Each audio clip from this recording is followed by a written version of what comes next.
ओम शांति। आज हम एक ऐसी कहानी के बारे में बात करेंगे जो शायद हमारी ज़िंदगी में होता आ रहा है, बट हमने कभी उस पर गौर नहीं किया। वो है अनदेखा आशीर्वाद। कैसे कभी कभी हमें लगता है कि हमें कितनी चीज़ें बचा रही हैं, कितनी अनदेखी चीज़ें हमें आशीर्वाद दे रही हैं, हमें बचा रही हैं। किन किन का आशीर्वाद, ब्लेसिंग्स, दुआएं हम पे हैं, और हम जब वो चीज़ें हमारे सामने होती हैं हम उसको अनदेखा कर देते हैं, उसका फ़ायदा उठाते हैं और उसको इतनी इम्पोर्टेंस नहीं देते।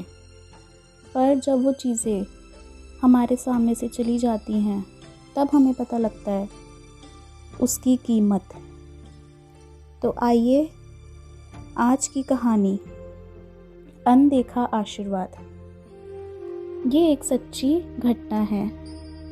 घर की नई नवेली इकलौती बहू एक प्राइवेट बैंक में बड़े ओहदे पर थी। उसकी सास तकरीबन 1 साल पहले ही गुजर चुकी थी। घर में बुजुर्ग ससुर और उसके पति के अलावा कोई भी नहीं था। पति का अपना कारोबार था। पिछले कुछ दिनों से बहू के साथ एक विचित्र बात होती थी। बहू जब जल्दी जल्दी घर का काम निपटा कर ऑफिस के लिए निकलती, ठीक उसी वक्त ससुर उसे आवाज़ देते और कहते, बहू मेरा चश्मा साफ कर, मुझे देती जा। लगातार ऑफिस के लिए निकलते समय बहू के साथ यही होता था। काम के दबाव और देर होने के कारण कभी कभी बहू मन ही मन गुस्सा कर लेती थी, लेकिन फिर भी अपने ससुर को कुछ नहीं बोल पाती। जब बहू अपने ससुर के इस आदत से पूरी तरह उब गई तो उसने पूरे माजरे को अपने पति के साथ साझा किया। पति को भी अपने पिता के इस व्यवहार पर बड़ा ताज्जुब हुआ, लेकिन उसने अपने पिता से कुछ भी नहीं कहा। पति ने अपनी पत्नी को सलाह दी कि तुम सुबह उठ के साथ ही पिताजी का चश्मा साफ करके उनके कमरे में रख दिया करो, फिर ये झमेला समाप्त हो जाएगा। अगले दिन बहू ने ऐसा ही किया और अपने ससुर के चश्मे को सुबह ही अच्छी तरह साफ करके उनके कमरे में रख आई।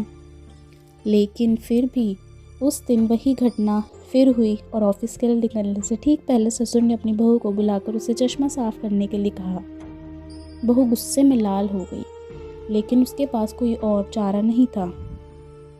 बहू के लाख उपायों के बावजूद ससुर ने उसे सुबह ऑफिस जाते समय आवाज़ देना नहीं छोड़ा।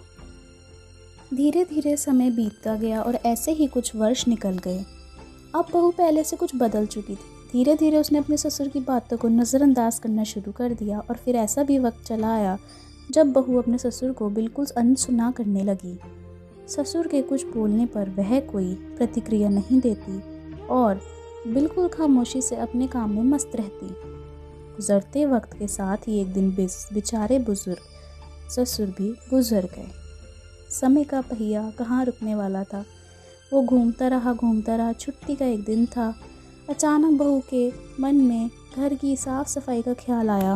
वो अपने घर की सफाई में जुट गई। तभी सफाई के दौरान ससुर की डायरी उसके हाथ लग गई। बहू ने जब अपने ससुर की डायरी को पलटना शुरू किया तो उसके एक पन्ने पर लिखा था 24 अगस्त 2009। आज के इस भागदौड़ और बेहद तनाव व संघर्ष भरी ज़िंदगी में घर से निकलते समय बच्चे अक्सर बड़ों का आशीर्वाद लेना भूल जाते हैं, जबकि बुज़ुर्गों का यही आशीर्वाद मुश्किल समय में उनके लिए ढाल का काम करता है।